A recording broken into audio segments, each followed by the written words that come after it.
Did you see my face? I'm like, what happened? Very cool. Well, we are live on YouTube. This is our Security Plus study session. I am super excited to get this one started. We have Rob here with us. Rob, introduce yourself. Hey gang, this is Rob from itmasterkey.com, and today we're going to be talking about Security Plus.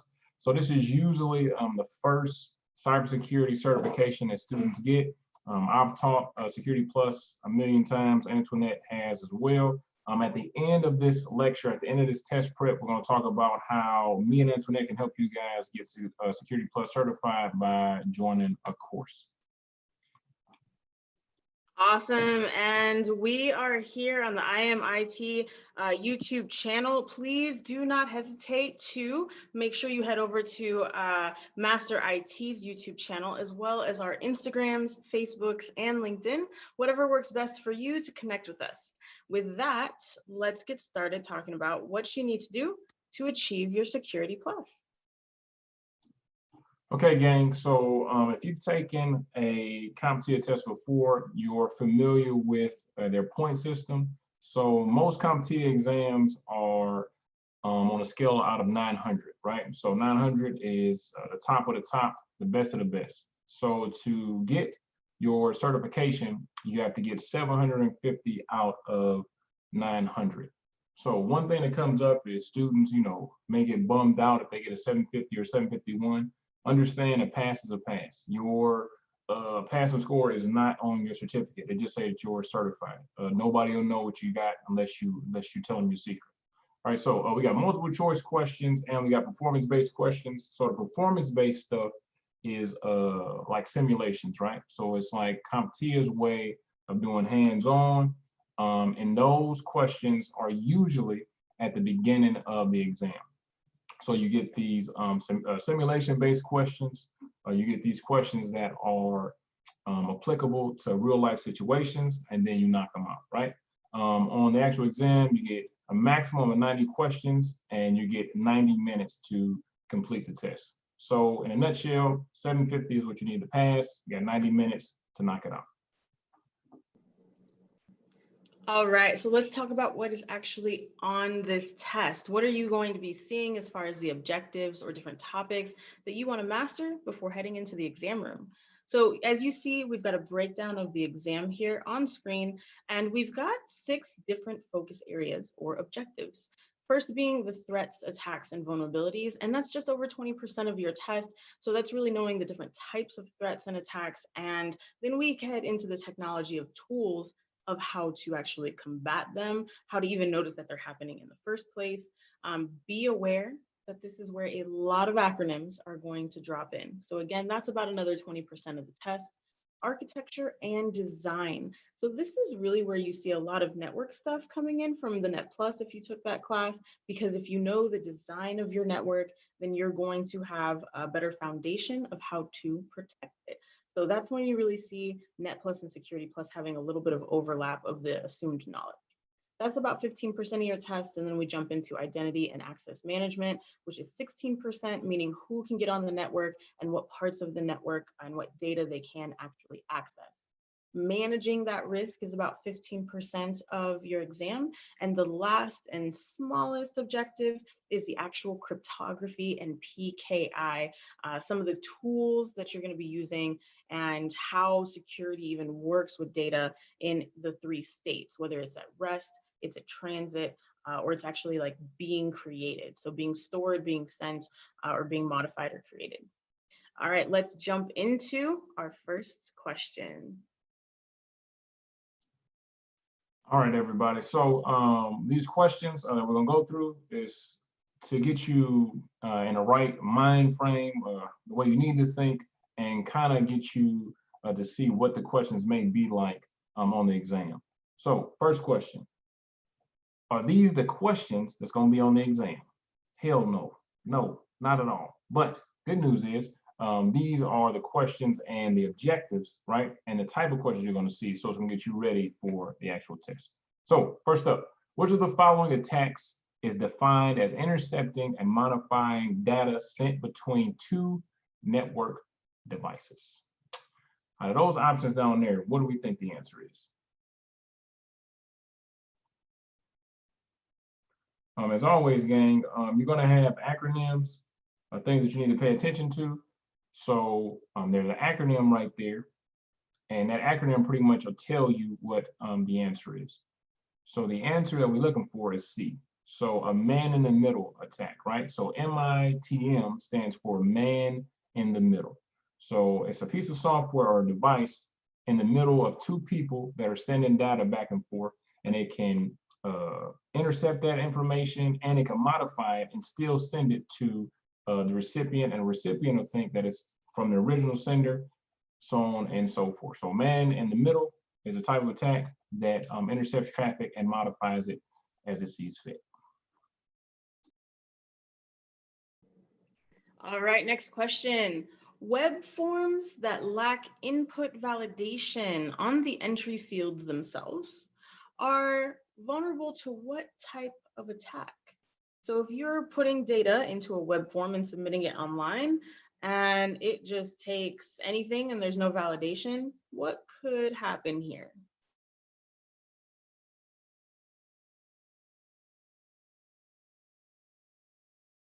So for those of you thinking about what the heck is input validation, this is where if you put in a zip code, it'll only take numbers instead of letters. Or if it's looking for a phone number or a date of birth, it's not going to accept any characters that are not numerical because they don't belong in that field, meaning it's validated. Another example of that is if you're putting in a phone number and it has 10 characters, it won't accept 9 characters or 8. It's not going to accept 11 or 12 or 20. It's only going to accept the number of characters and the type of characters that actually belong there. All right, so if you have a web form that does not have that kind of protection built in, what is it susceptible to? What vulnerability could it get hit with? And that is a SQL injection attack, meaning that you could actually put in a string of code, which includes some type of malicious action on the other side of it, and the form would take it. And then at some point when that code is triggered, poof, the whole database can do a lot of things. It can be stolen, it can be deleted, it can be modified, whatever that SQL injection attack told it to do. All right, so make sure you're using validation on your web forms. Next question. A type of attack aimed at exploiting vulnerabilities that is present in already released software but known to the software developer is called what? What is that called?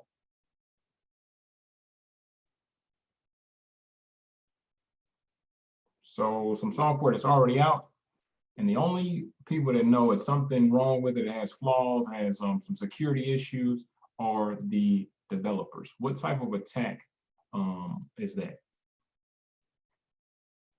Bam. So hopefully you guys said 0-day attack, or a 0-day attack, meaning that as soon as it comes off the assembly line, as soon as it's released to the public, or even before it's released to the public, it has certain vulnerabilities that can be exploited as soon as it's known to other people. All right, Antoinette, you next up. All right, if you are redirecting, a domain name to a fake IP address, what kind of exploit is this an example of? So if you are going to a certain place on the internet and you are landing somewhere completely different and it's going to a fake IP address, what type of exploit or attack from the list there is happening? All right, a little bit of stacked knowledge here from NetPlus as well. You got to be comfortable with what is an IP address, a couple of the acronyms that you see there and the answer options. And if you're strong in your acronyms and you went through NetPlus, this should be a super easy question. If not, I can definitely see where there could be some bouncing back and forth here. So the correct answer is A. For those of you who said B, I really do understand where your brain went. You've got a URL, you're on the internet, I understand. But that's not the situation being described, because we're going to be forwarding or redirecting a domain name to a fake IP address, meaning that we are looking at a DNS poisoning, because that's what DNS does for us, right? The domain name system is going to resolve that IP address to a domain name back and forth. And if that database is poisoned, then we're going to be going to the wrong place based on the IP address after putting in the domain name. All right, let's jump to the next one. All right, what configuration change will hide the name of the wireless network and require users who want to connect to the network to know the wireless name? So out of those options, how could you make that happen?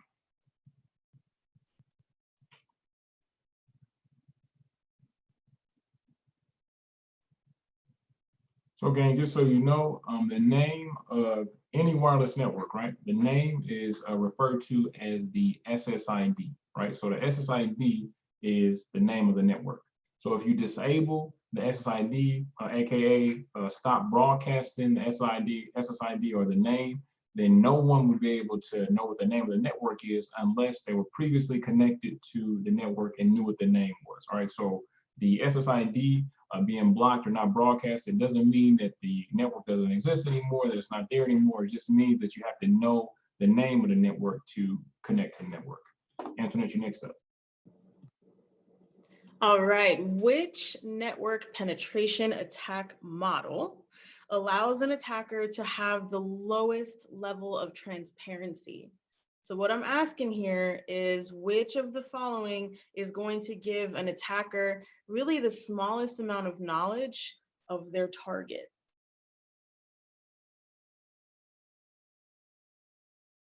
How do you feel about it? Notice that you do have one of those keywords here in the question, and it is the lowest. It's the lowest level of transparency. You'll definitely come across questions in CompTIA exams that will ask for the most or the least, the first or the very last. So pay attention to those keywords. They'll clue you in for sure. All right, so the lowest level of transparency is going to be a black box attack model, meaning that they don't have any data on their attacker until they go out and start foraging for the data or creating the data and researching it. The opposite of that would be a white box penetration level or amount of knowledge, meaning that when somebody hires an ethical pen tester or does a vulnerability analysis, they're going to say, here's all the information of my network.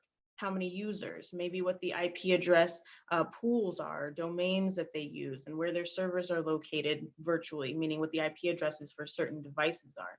So if I give all that information out to an attacker and say, hey, we go find the holes in my network so I can strengthen them, then that's white box. But black box testing, when I'm like, hey, I'm not going to give you any information about the target. I just need you to go figure out how to get in and how to manipulate their network.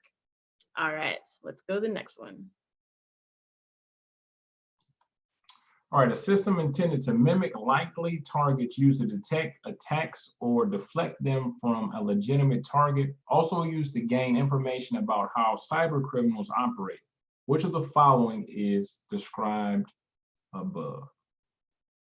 All right, again, you see in the answers, there are some acronyms, right? So we always harp on knowing what acronyms are, what they stand for, but just because something is an acronym or just because you see acronyms, that does not mean that that's what the answer is, right? So knowing what the acronyms stand for can help you decipher what's the right answer, what's the wrong answer. So if we wanted to catch a cyber criminal, or if we wanted to set up a fake network or a different network to distract criminals or to attract criminals, we would set up a honeypot. All right, so a honeypot is a type of network that attracts attackers and bad people. And the reason for that is just to see, okay, how are these guys getting to our network, or how would these guys get into our network? All right, so a honeypot is pretty much a trap. All right, which strategy is in use if a company is not implementing a countermeasure while realizing the potential risk? Lots of big words there, but very simple question. Which one of those risk strategies is really just, we can't do anything about that?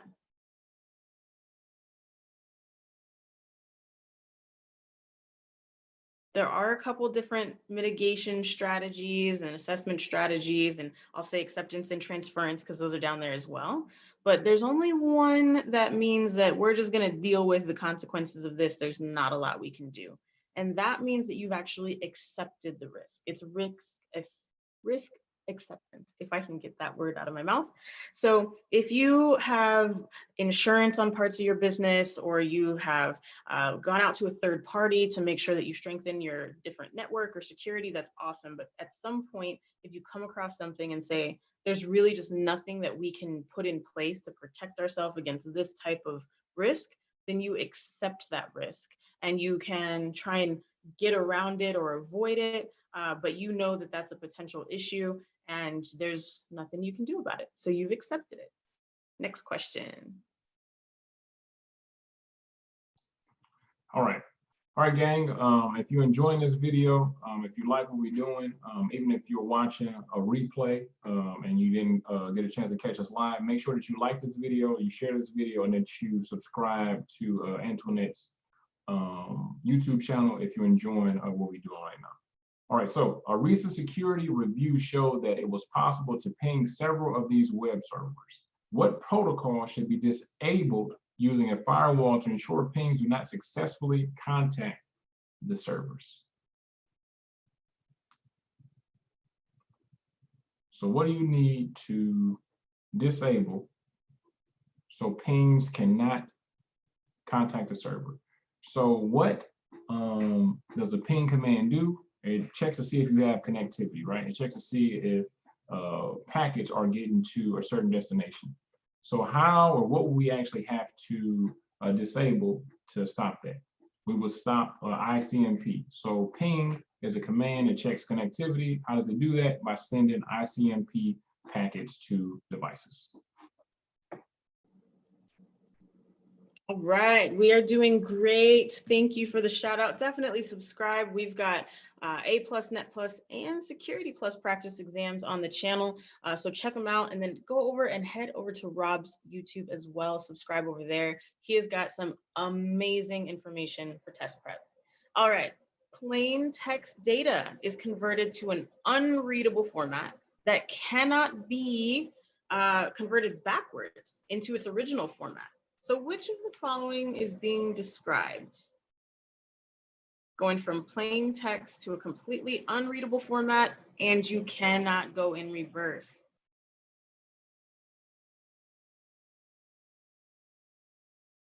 All right, this is where that first objective really comes into play, knowing the different types of attacks, and of course the last objective with the different types of cryptography and PKI.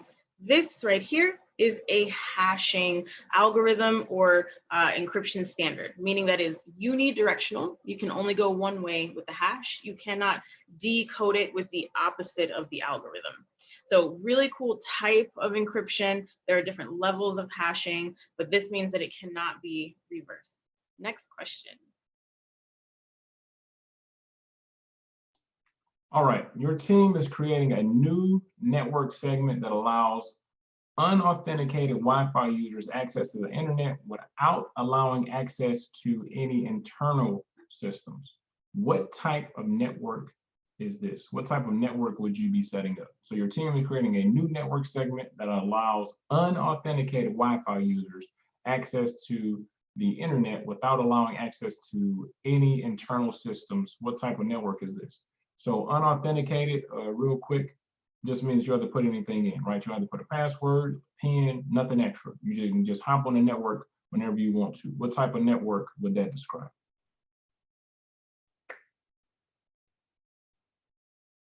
What do we think? So hopefully you guys said a guest network. So understand, some of you guys might have been thinking intranet, but an intranet is an internal network, right? But usually even though it's an internal network, you still have to authenticate. You got to put a PIN, a password, or something like that, okay? All right, so that is going to wrap up our live session for Q&A, or excuse me, for the practice questions. If you have any questions yourself about how to be successful in the exam room, if you are ready to sign up for a formal class, or you're just looking for some guidance, feel free to drop a comment on this video and we'll get back to you either right now if it comes in early enough, or in the comments in the chat once we have processed the video and put it out there. With that, though, we've got some special stuff coming up. Rob, tell us about the class. Tell me about your Security Plus class. All right, gang. So good news.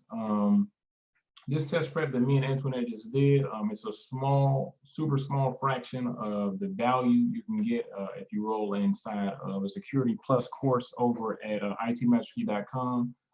These courses have literally helped hundreds of students. It's helping students right now get over that hump and pass Security Plus. So Security Plus is not an easy exam, but it's very, very, very, very valuable in the marketplace, especially if you're looking for government employment, because the DoD is pretty much the standard for them. So if you're looking for something that is fun, exciting, interactive, but most importantly works, it comes with on-demand lectures, practice exams, and simulations. If you head over to itmasterkey.com, I don't even know the name of my own website. If you head over to itmasterkey.com, you'll get 50% off of the Security Plus course, and that's only for the next 48 hours. And like I said, even if you're not watching this live, make sure that you still subscribe to Antoinette's channel. Head over to my channel, subscribe there. Head over to itmasterkey.com. If you don't feel like Security Plus is quite where you need to be quite yet, got A+, Network Plus, some Microsoft stuff, CCNA, pretty much anything that you need, we have. And another thing that's coming pretty soon, I want to put a date on it, me and Antoinette are going to continue collaborating. And the next thing we're probably going to tackle is IT fundamentals thing to provide value to you guys for people that are just, you know, pretty much on their first step, on the first rung of the ladder of IT. And just pretty much pump that stuff out to you guys, but it'll be more info coming on that soon. Awesome. Be sure to head over to Rob's YouTube. I am telling you, there is some golden content there. I refer my own students over to there as well. We've got lots of videos on this channel on job searching, getting networked, both the human side and the IT side, and making sure that you are not only getting certified, but getting paid, because you know that you are doing this for a reason. Keep your motivation in place, keep moving forward, and let us know if you have any questions. We'll see you soon. Rob, thank you again. I look forward to jumping on our next live session.